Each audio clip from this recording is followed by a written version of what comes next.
Una teoría conspirativa pretende dar explicación a uno o varios acontecimientos políticos, sociales y económicos de un país, tras los cuales suele estar un grupo secreto de gran poder. A través de este podcast, Lupita Caballero y Ana Ibarra te contarán la otra versión de esos hechos rodeados de misterio. Estás escuchando Viernes Conspirativo.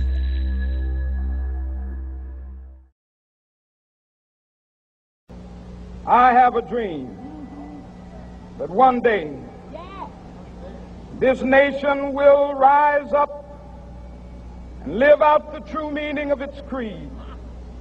We hold these truths to be self-evident that all men are created equal.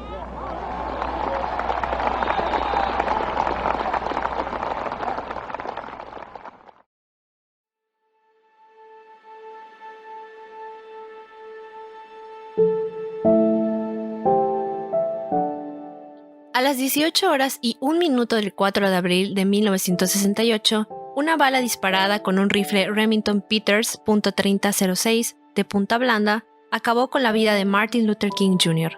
a la puerta de la habitación 306 en el Motel O'Reilly en Memphis, Tennessee. La bala atravesó primero su mentón, destrozando la mandíbula inferior y los músculos del cuello. Su médula espinal había quedado completamente desgarrada. La sangre emanaba de su cuerpo con rapidez. Los pastores que lo acompañaban no perdieron el tiempo y, esperanzados, lo llevaron al hospital, en donde por desgracia se encontraría con un destino fatal. A las 19:05, un forense confirmó la muerte de King.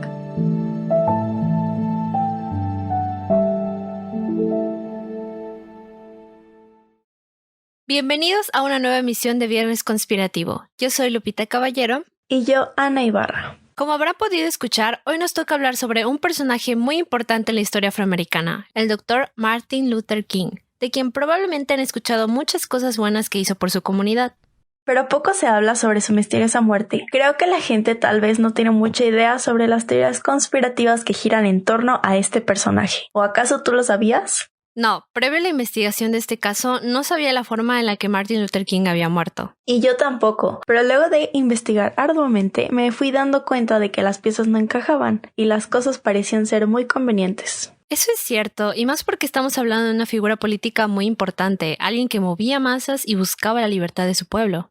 No es de sorprender que nuestro protagonista estuviera rodeado de enemigos. El contexto social en el que vivía estaba plagado de racismo. Recordemos que para los años 60 la comunidad afroamericana estaba segregada de los blancos.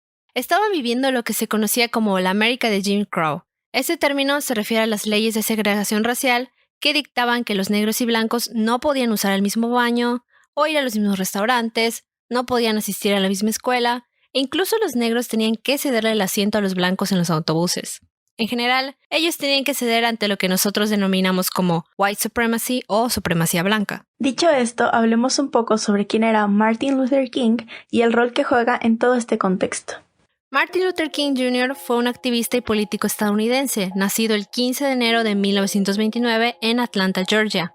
Desde muy joven tomó un rol activo en temas sociales, dada la condición racista en la que se encontraba Estados Unidos. Luther King estaba al frente del movimiento por los derechos civiles de los afroestadounidenses, que buscaba principalmente la igualdad social y legal para los grupos segregados. Este movimiento se refiere también a las luchas que tomaron lugar entre los años de 1955 hasta 1969, de las cuales la primera fue la toma de autobuses en Montgomery. El 1 de diciembre de 1955, Rosa Parks, una mujer afroamericana, se negó a cederle el asiento a un hombre blanco en el autobús, lo que ocasionó que ella fuese detenida por la policía.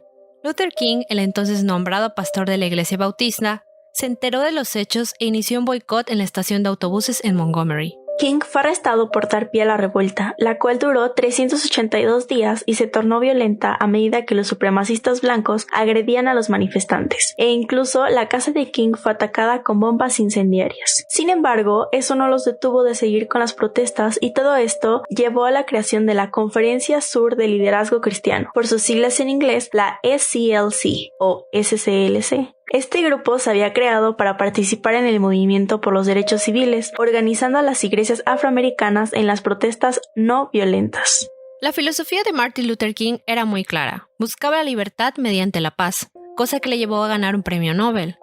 No obstante, las cosas no serían tan pacíficas para este personaje, pues sufrió múltiples atentados. En 1958, una mujer llamada Isola Curry lo acusó de ser un jefe comunista y con un cortapapeles le ocasionó una herida que le rozó la aorta. Sumado a eso, el FBI comenzó a seguirle el rastro, pues creían que los comunistas intentaban infiltrarse en el movimiento de los derechos civiles. Este punto del FBI será muy importante para las teorías que surgieron alrededor de su muerte, así que ténganlo en cuenta. Seguidas las protestas en Montgomery, King avanzaría en el movimiento hasta Albany y Birmingham, en donde su lucha por el voto, la igualdad de salarios y trabajos para la comunidad afroamericana continuaba sin descanso. Otros dos hechos importantes en la historia de Luther King fueron la marcha en Washington por el trabajo y la libertad de 1963 y el Bloody Sunday en 1965. Este primer suceso se refería a una manifestación ocurrida en Washington, D.C., en donde Martin Luther King pronunció el tan famoso discurso I Have a Dream. En él, expresó su deseo de ver una América fraternal, que no sea regida por las ideas de segregación. Buscaba además que las escuelas públicas pudieran ser tanto para blancos como para negros. Quería la protección de los activistas de los derechos civiles ante la policía, un gobierno independiente para Washington y también el salario mínimo de $2 para todos los trabajadores, sin distinción por su color de piel, además de una ley que prohibiese la discriminación racial en el mundo laboral.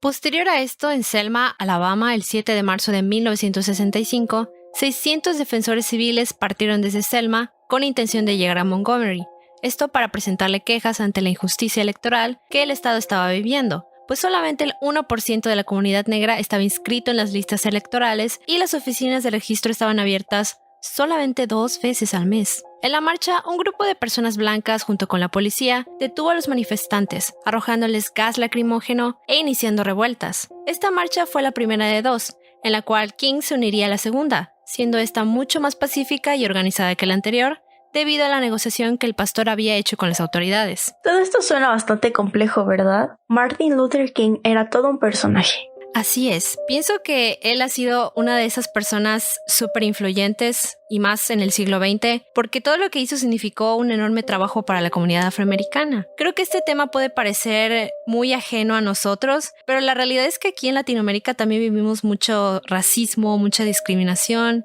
y creo que es algo que hemos normalizado bastante y no nos damos cuenta de lo mucho que puede afectar. Y es precisamente esta normalización del racismo la que nos ha llevado a creer que ciertos prejuicios y estereotipos sobre los negros son ciertos, cuando mucho de eso viene de la percepción supremacista blanca. Por ejemplo, ellos de verdad creían que usar el mismo baño que los negros les iba a traer infecciones, o que su capacidad intelectual era inferior a la de los blancos. Todo esto que te estoy contando me recuerda mucho a la película de The Help o Historias Cruzadas en español, en donde muestran mucho cómo se vivía la segregación, un poco más enfocado en la vida de las mujeres y su rol como criadas de las blancas, pero siempre abordando las dificultades de tener que vivir con este miedo a las represalias de lo que podría pasar si ellas se atrevían a desafiar a quienes eran superiores. Es una película muy interesante y siento que la visión femenina que le pusieron aporta bastante a toda esta problemática. Además de esa, hay otra película muy buena que siempre es de este mismo tema, que se llama Selma. Esta trata acerca de la marcha de Selma a Montgomery y se centra mucho en todo este hecho histórico que ya les platicamos un poquito. De esta película en particular me gusta mucho la banda sonora, es un 10 de 10.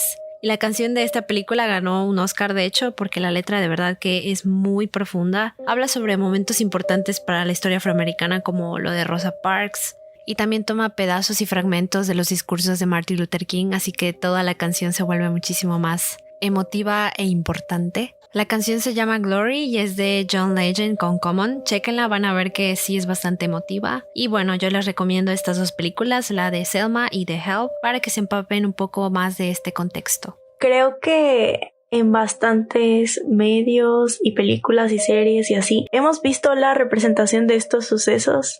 Yo recuerdo en la serie de Mad Men, que justamente se desarrolla en Nueva York en los años 60. Hay una parte en la que justamente representan esto, las marchas, las personas que se movilizan y comienzan a exigir sus derechos y así, y supuestamente como sus estrategias de verse inclusivos y así es tener una secretaría negra. Hay una parte en la que logran retratar y también hay partes históricas y así que las ilustran por medio de la televisión, Entonces como que en esa parte lo podemos ver representado. Y también hay imágenes que son muy populares, que las he visto bastante que en posts de Facebook y así, en las que son estas imágenes que tienen letreros que son justamente para segregar, de que aquí este es un asiento reservado para blancos o este es un baño reservado para blancos y cosas así. Sí, de hecho en la serie, en esta de Umbrella Academy, en la segunda temporada precisamente se supone que vuelven en el tiempo. No es un spoiler porque lo dice en la premisa de la segunda temporada, pero una de los personajes principales pues es negra y se vuelve a los 60s, precisamente en esta época donde estaba todo lo de la segregación, y hay una parte donde ella entra al restaurante, pero este restaurante solo es para blancos. Lo que me gustó mucho igual de esta temporada fue que trataron ese tema porque ellos igual hacían protestas pacíficas, pero a pesar de ello, el odio con el que los trataban, las cosas que les decían y cómo los veían, sí fue algo muy duro y fuerte de ver. Igual hoy en día con esto que pasó de George Floyd, te das cuenta que no ha acabado, o sea, eso es una lucha que no ha terminado porque todavía hay gente que de verdad cree que por tu color de piel eso te hace superior y que tiene todo el derecho del mundo a golpearte o a maltratarte o a decirte de cosas nada más porque tú eres diferente. Esa es una ideología que yo no comparto para nada. Como que todo esto que pasó con George Floyd nos recuerda esta parte de que la lucha continúa, que hay mucha gente que sigue teniendo este pensamiento de que por ser blanco es superior o así. By the way, el racismo inverso no existe. Eso del racismo inverso es una tontería. No sé quién lo empezó a decir, pero no existe de verdad. O sea, es imposible que exista una cosa como tal. Exacto. El racismo es un acto de represión sistemática. Por lo tanto, el racismo inverso no existe. Por favor, no crean que este tipo de cosas son ciertas. Infórmense antes de decir palabras como esas. Ahora bien, ya que saben quién fue Martin Luther King y las cosas que hizo, vamos a ubicarnos en 1968, el año de su muerte. Concretamente, hablemos sobre el día anterior a los hechos, el 3 de abril de 1968. Ocurrieron muchas cosas ese día que considero son piezas claves para entender lo que pasó después. En la mañana, King llegó al aeropuerto de Atlanta para volar hacia Memphis. Sin embargo, algo alteró al pastor, pues al abordar el avión, la policía irrumpió con perros de rastreo, alegando que había una bomba en el avión dirigida hacia él. Evacuaron a todos los pasajeros, pero al final resultó que no había ninguna bomba, así que King llegó a su destino con 1 hora de retraso. El activista se dirigía a Memphis para atender una situación complicada, ya que la pobreza que se estaba viviendo en la ciudad era preocupante. De hecho, una semana anterior a su muerte había estado ahí para apoyar la huelga de los trabajadores negros del servicio de recolección de basura de la ciudad. Estos exigían mejoras en las condiciones de trabajo, pues no contaban en dónde resguardarse de la lluvia, y las duchas estaban reservadas para los blancos. Y por desgracia, 2 trabajadores murieron triturados al quedarse enganchados al compactador de basura. Ambos se habían subido a la parte de atrás de un camión para protegerse del frío. Gritaron y gritaron, pero nadie los escuchó. Fue entonces que los demás trabajadores decidieron hacer huelgas, mismas que recibieron el apoyo de las iglesias protestantes negras y por ende de Martin Luther King. El reverendo James Morris Lawson Jr. contactó a King para avivar la protesta, pues esta estaba perdiendo el interés de las autoridades. De inmediato recibieron una respuesta. Con el apoyo del pastor, la protesta escaló hasta llegar a enfrentamientos con la policía. Las cosas se pusieron rudas. Hubo saqueos, disturbios, insultos, abucheos y golpes, cosa que recordemos King no aprobaba. El estado de Tennessee se declaró en emergencia y se implementó un toque de queda. King estaba decepcionado por cómo se habían dado las cosas, así que esa noche les dijo a los organizadores de la protesta que regresaría al estado para convocar otra marcha, esta vez bajo sus métodos. Y fue ese 3 de abril que King regresó a Memphis. Convocó a los trabajadores en el templo Mason por la noche, a la cual pensó que nadie asistiría debido a una tormenta previa. Sin embargo, se llevó una gran sorpresa al notar que el lugar estaba repleto. Cientos de personas habían asistido para escucharle. Luther King, fatigado pero firme, subió al estrado en donde pronunció el que sería su último discurso. I've been to the mountain top, o he ido a la cima de la montaña. Like anybody, I would like to live a long life. Longevity has its place. But I'm not concerned about that now. I just want to do God's will. And He's allowed me to go up to the mountain.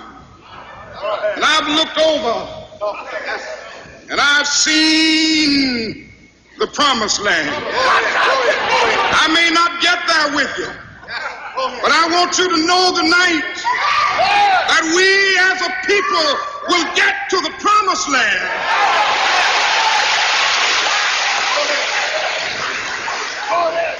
So I'm happy tonight. I'm not worried about anything. I'm not fearing any man. Mine eyes have seen the glory of the coming of the Lord. Quiero que sepan esta noche que nosotros, como pueblo, llegaremos a la tierra prometida. Y esta noche estoy feliz. No estoy preocupado por nada. No temo a ningún hombre. Mis ojos han visto la gloria de la venida del Señor. Estas palabras, por más hermosas que suenen, dictaron la sentencia del pastor. El subtexto que contenía era otro. Creo que estaba aterrado de lo que podría pasarle. Lamentablemente estaba en lo correcto. Luego del discurso, King se marchó al Motel Lorraine, un lugar exclusivo para gente negra. Al día siguiente, el 4 de abril, junto con los pastores y demás personas que le acompañaban, trabajó en los detalles de la siguiente marcha que tomaría lugar en Washington. Una vez que acabaron, King se bañó y se vistió para un evento al que estaba invitado en la noche. Por la tarde, el pastor salió al balcón a tomar aire. Ahí le habló al cantante Ben Branch, que iba a participar en el acto programado más tarde. Le pidió que no se olvidara de incluir el tema Take My Hand, Precious Lord. Es una linda canción, le dijo. Y luego ocurrió. La bala asestó la mejilla de King, cayó al suelo. La sangre cubrió rápidamente la superficie y los pastores, alertados, salieron al balcón. Se encontraron ante una escena terrible. King yacía tirado, inconsciente. A pesar de sus intentos, todo fue en vano. Su líder había muerto. Esa misma noche, el presidente Lyndon B. Johnson iba en camino a una junta cuando una nota le llegó. Esta decía: Señor presidente, la justicia acaba de informar que el Dr. King está muerto. Sin perder el tiempo, se puso manos a la obra y emitió un comunicado en la televisión, condenando los actos e iniciando la búsqueda del asesino de King. Pero las cosas no resultarían positivas. Contrario a la doctrina pacífica que Martin Luther King siempre había predicado, el día de su muerte se dieron una serie de manifestaciones en varios puntos del país. Para las 23:30 horas, los incendios y los saqueos se extendían por la capital federal, llegando a cuadras de la Casa Blanca. Esa noche se quemaron tiendas, restaurantes e incluso concesionarios de automóviles. Johnson pidió que no se respondiera con fuerza excesiva, temiendo que ello podía provocar más incidentes. No obstante, en la capital, la policía disparó y mató a 2 personas que participaban en las protestas, uno de ellos un chico de 15 años. Los incidentes no se detuvieron ahí, se prolongaron por varias semanas. En Cincinnati salieron a la calle 1,500 efectivos de la Guardia Nacional para reforzar a la policía y se impulsó el toque de queda. Medidas similares se tomaron en Pittsburgh y Detroit. En Baltimore, las tropas salieron con bayonetas a las calles. En total, entre el 4 y el 14 de abril, hubo incidentes en ciudades de 36 estados del país. Murieron 43 personas, entre hombres y mujeres, 3.500 resultaron heridos y 27.000 fueron arrestados. El 9 de abril de 1968 se realizó el funeral de Martin Luther King y el 12 de mayo del mismo año se llevó a cabo la Marcha de los Pobres, en honor a él, ya que fue la manifestación que había estado planeando antes de ser asesinado. Ahora es momento de ahondar en las teorías. Y todas ellas hacen sentido. La primera es la versión oficial. Ya ves que todo atentado tiene su versión disque real de los hechos y en este caso pues no podía faltar. ¿Es acaso otro chivo expiatorio como Imam Hijo en el caso de los asesinatos de Irán? Más bien un peón en un tablero de ajedrez. James Earl Ray tenía una amplia carrera delictiva. Constantemente salía y entraba de prisión. Nunca tuvo una vida fácil ni buena. Se veía rodeado de conflictos y este no fue la excepción. Se cree que el lugar desde donde King fue disparado estaba frente al Hotel Lorraine, donde estaba alojado el pastor.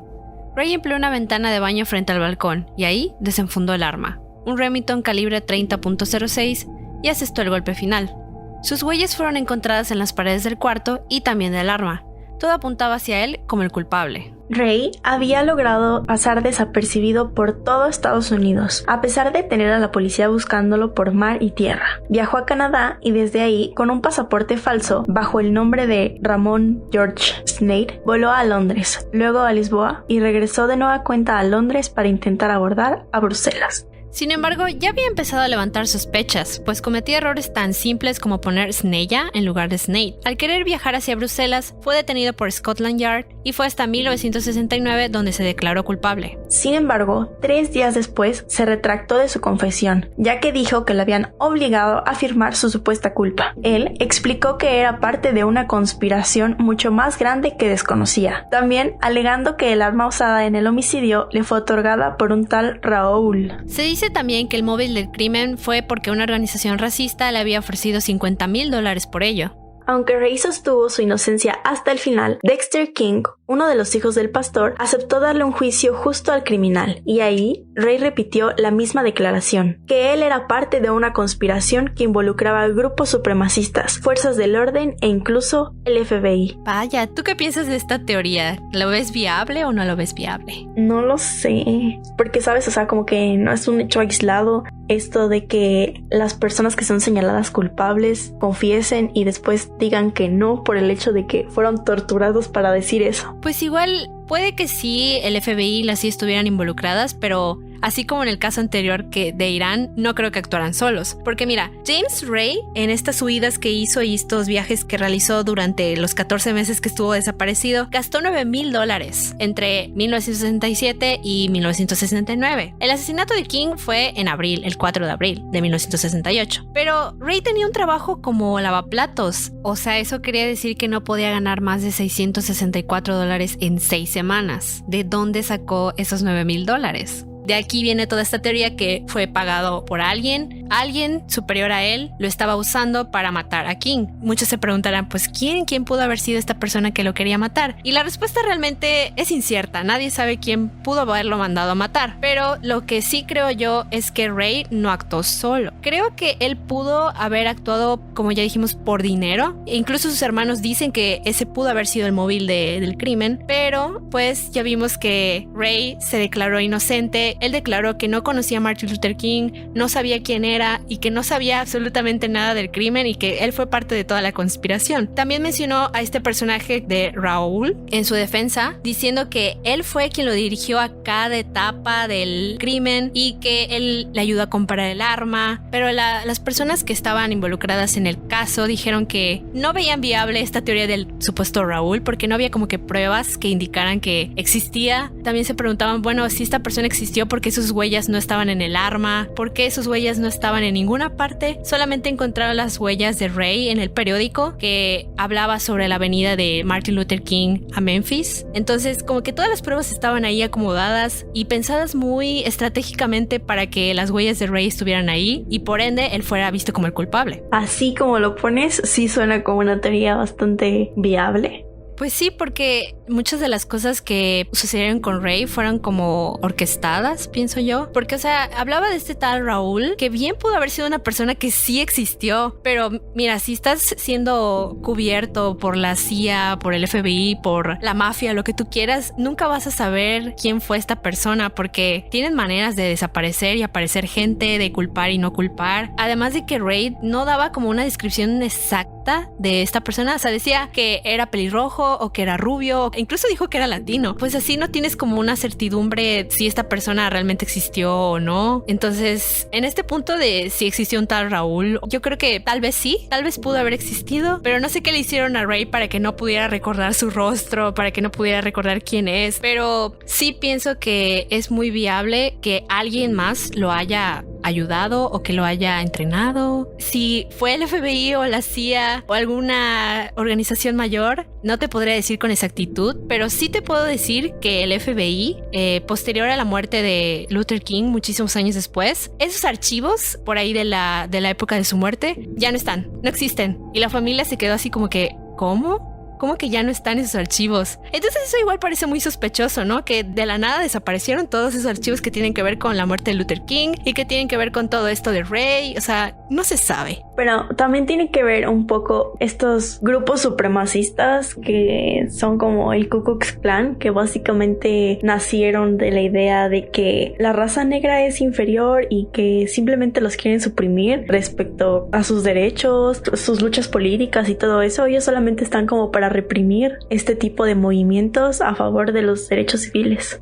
Del Ku Klux Klan creo que todos sabemos que ellos no eran buenas personas ni hacían buenas cosas, pero no estoy tan segura de qué tan implicados estaban en el caso de King. No sé si tuvieron algo que ver con su muerte. Puede que sí, puede que no.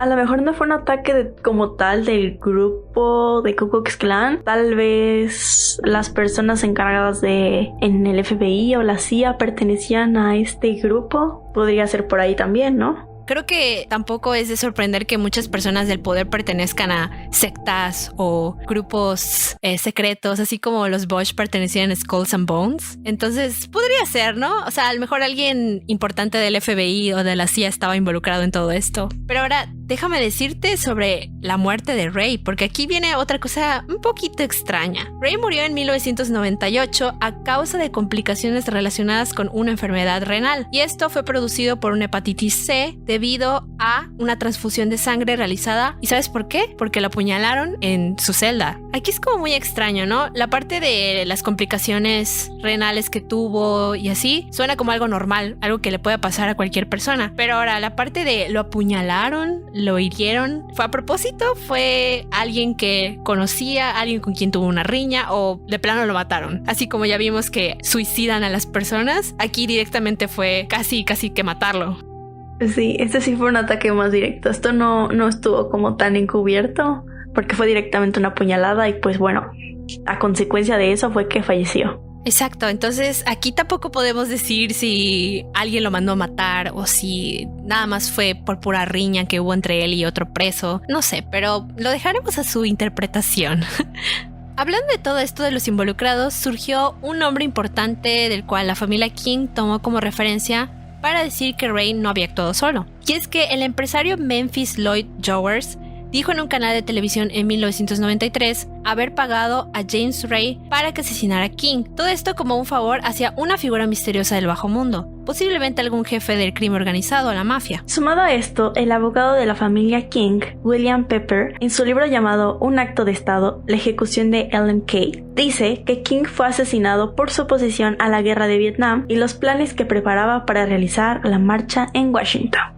Menciona que se orquestó toda una conspiración para encubrir su muerte, porque en ella participaron agentes de servicios federales, medios de información, funcionarios de Memphis y en general del estado de Tennessee. También encontré una parte en la que la comunidad afroamericana no estaba igual muy contenta con esto de la guerra y así, porque los mandaban y al regresar ni siquiera podían enterrarlos. Y también decían que los prisioneros de guerra eran mejor tratados que los soldados negros. Y bien, creo que aquí es importante discutir el punto de Martin Luther King con la guerra de Vietnam, porque recordemos que él era una persona muy pacífica, que estaba en contra de todos estos actos violentos y criticaba al gobierno precisamente porque estaban gastando demasiado dinero en todo lo que involucraba a las fuerzas militares, y a Martin Luther King le parecía hasta cierto punto ofensivo porque toda la guerra estaba consumiendo demasiado dinero que pudo haber ido a programas de movilidad social. Entonces, en 1967 él dio un sermón contra la guerra de Vietnam, literalmente se llama ¿Por qué me opongo a la guerra de Vietnam? Es un discurso que lo pueden encontrar en internet, está un poco largo pero bastante interesante todo lo que menciona. Y en este sermón él abiertamente critica al gobierno porque él encontró una relación de la lucha de los derechos civiles con Vietnam. Él dice que todo el problema que estaban viviendo de la segregación, específicamente también de la pobreza, tenía una pequeña esperanza de que se pudiera solucionar, de que se pudiera manejar, pero después pasó lo de Vietnam. Entonces todas estas esperanzas se les esfumaron por completo porque la atención se dirigió hacia Vietnam. Martin Luther King sabía que no les iban a atender. Todos los fondos iban a parar al armamento, a la milicia, a los salarios de personas ricas, y Martin Luther King consideraba a la guerra como un enemigo de los pobres. Sí, además esa guerra fue muy terrible por el hecho de que se probaron como nuevas armas y así, como en Saigón. ¿Recuerdas esa foto de la niña con napalm? Sí, en sí la me que acuerdo. el napalm es como este químico que se pega a tu piel y la quema. Entonces utilizaron napalm en Vietnam y mataron a miles de personas de forma terrible simplemente porque estaban en ese lugar. Sí, eso es cierto. Además, como decía Martin Luther King, esto de Vietnam no estaba justificado. O sea, era una matanza de niños, de familias. Igual afectaba muchísimo a Estados Unidos porque mandaban a su gente a morir. Entonces no tenía sentido alguno y entiendo la razón por la que él criticaba tanto esto de la guerra. Con el paso de los años se dio a conocer un testimonio de un sujeto que se decía haber contratado a un sicario diferente a Ray, pero no se abrió ninguna investigación y el Departamento de Justicia encontró esta conspiración como infundamentada. Y para finalizar con las teorías, aquí va una interesante. Para la historiadora Erica Pani, la muerte de King, así como las de John y Robert Kennedy, significaba la partida de los grandes promotores de la promesa americana de un futuro compartido. Era el fin de una de las aspiraciones y la entrada a un periodo de crisis republicana marcada por Vietnam, el escándalo de Watergate y las crisis internacionales. En sus propias palabras dice: las grandes expectativas que engendraron las transformaciones de la posguerra eventualmente no podían sino generar frustración. El último tercio del siglo XX se vería marcado por el derrumbe de las certidumbres macroeconómicas que habían acompañado un crecimiento prácticamente ininterrumpido de casi 3 décadas. Ahora, respecto a estas dos teorías, como ya mencionamos antes, también pueden ser viables. Hubo por ahí mucho arreglo para eliminar a estas personas que tenían el poder, porque King, tarde o temprano, pienso yo, iba a lograr lo que quería, pero obviamente no lo iban a dejar hacerlo tan fácil. Creo que igual en parte fue una cortina de humo para desviar la atención de todo lo que estaba pasando con estos grandes escándalos referentes a Vietnam, al Watergate, y así operar bajo las sombras, ¿no? O sea, desvían toda la atención a la muerte de King y así ellos pueden continuar con lo que estaban haciendo de manera un poco secreta. King tenía una promesa americana de querer formar una nación donde blancos y negros coexistieran, pero las personas que lo mataron al hacer esto fue como decirle a sus seguidores que su sueño no iba a poder ser nunca y que así de fácil lo podían acabar. Por esto se dieron igual las protestas a los días posteriores de su muerte, pero gracias a Dios la comunidad no se ha rendido y sigue luchando por su libertad. Así es, bueno, también los movimientos de el Dr. King, todas estas protestas que se hicieron y así, varias fueron televisadas. Entonces la gente pudo ver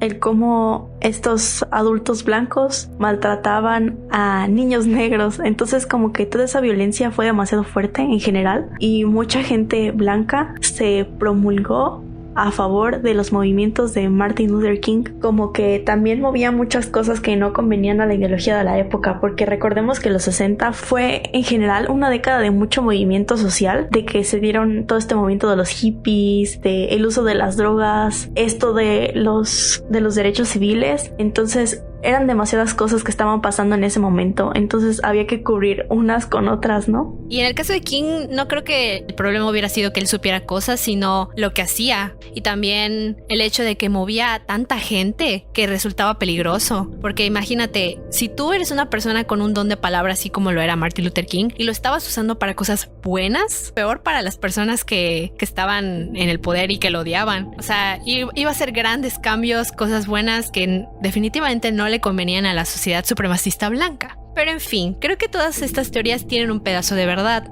Por desgracia, como es típico en todas las teorías conspirativas que surgen en estos casos, la verdad es algo que no sabremos a menos que nos la digan. Tristemente, así es. Este es otro de esos casos misteriosos que dan pie a la interpretación. Y a manera de conclusión, nosotras podemos decir que Martin Luther King fue y sigue siendo una figura influyente por todas las cosas que hizo, desde el boicot en Montgomery hasta la postura en contra de Vietnam. Y creo que por ser un soñador, así como miles de personas que estaban en su misma situación, por desgracia, los que consideran que el color de piel los hace superiores, vieron ese sueño como algo que podían tomar y destruir así de fácil. No obstante, como ya mencioné, esto es algo que no ha acabado. El racismo sigue muy latente en Estados Unidos y en todo el mundo. Así que es una lucha que todavía hay, pero cada vez ya se concientiza más acerca de lo mal que está segregar o ver a alguien inferior pues por algo tan normal como su color de piel. Esas son cosas que no deberían importarnos a la hora de conocer a alguien o de entablar una relación de cualquier tipo. Al final de cuentas, todos somos personas y vivimos en el mismo mundo, así que hay que coexistir sanamente. En este punto me gustaría agregar una frase de Martin Luther King que creo que, además de ir de acuerdo a este episodio, creo que va bastante de acuerdo al contexto social que nos encontramos. Y la frase dice: la medición máxima de un hombre no es en qué postura está en momentos de comodidad y conveniencia, sino en qué postura está en tiempos de desafío y controversia. Sabias palabras de una sabia persona.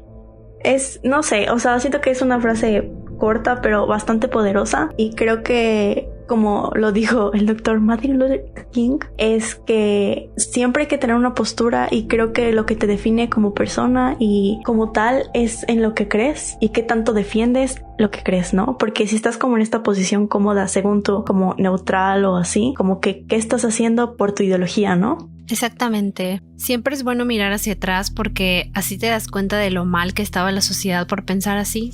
Y la verdad son cosas ridículas porque ser blanco o negro no te hace ni mejor ni peor persona. Más bien lo que determina tu calidad como ser humano son tus acciones tanto contigo mismo como con los demás. Pienso que la historia de Martin Luther King, aunque tuvo un final trágico, nos recuerda lo importante que es luchar por nuestros ideales y no dejar que nadie nos los arrebate sin antes defendernos.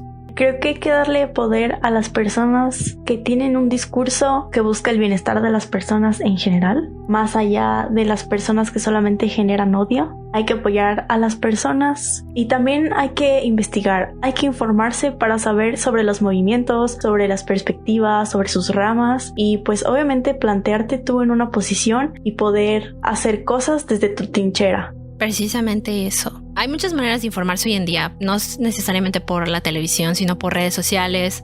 Ya ven que todos estos movimientos del Black Lives Matter se mueven mucho por redes sociales. Entonces, sí les invitamos a que, si no conocen mucho del tema, se informen. Si quieren conocer un poquito más de la historia de Martin Luther King, para esta investigación, dentro de las muchísimas fuentes que consultamos, está el artículo de La Tercera llamado El asesinato de Martin Luther King y la violenta noche de protestas que sacudió a Estados Unidos, escrito por Felipe Retamay. Es muy bueno, a lo mejor al principio no van a entender muy bien de qué habla, pero si escuchan este podcast y luego se van a leer ese artículo, se darán cuenta de que está todo súper bien explicado y ya van a entender muchísimo mejor cómo es que estuvo la historia, cómo se dio esta serie de hechos. Entonces se los recomiendo mucho y también en general pueden buscar en internet páginas que hablen sobre Martin Luther King. Hay un montón de libros que también hablan sobre las marchas que hizo. Como ya les mencioné también, la película de Selma es una muy buena referencia para entender el movimiento de los derechos civiles. Creo que también hay canciones, hay libros, por ejemplo, ese libro de El odio que das, que también habla sobre estas cuestiones de racismo y cómo se vive y así. Que me acuerdo, yo no lo he leído, pero tú me lo platicaste. Qué bueno que me lo recuerdas, es un libro muy bueno. Trata sobre esta chica llamada Star que presencia cómo un policía blanco asesina a su mejor amigo porque él cree que tenía una pistola en la guantera, cuando en realidad no era así.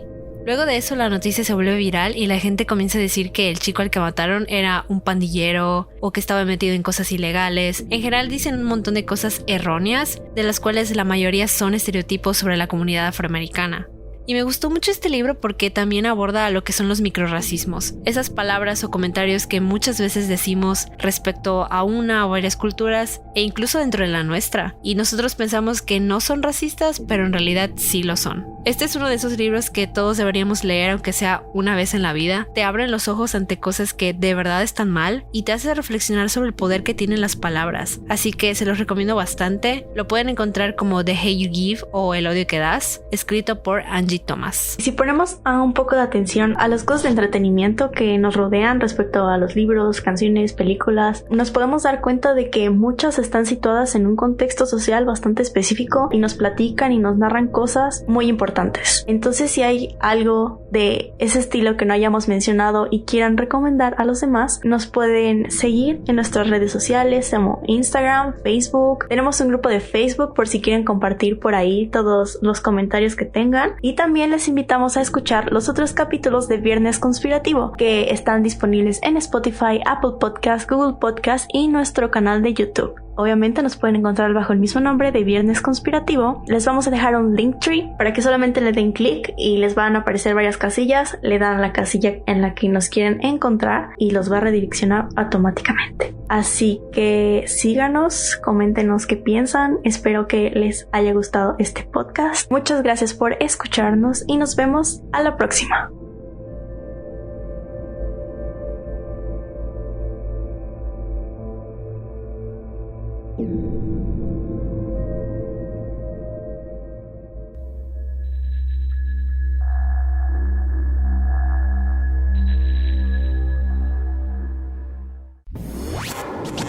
Escuchaste Viernes Conspirativo.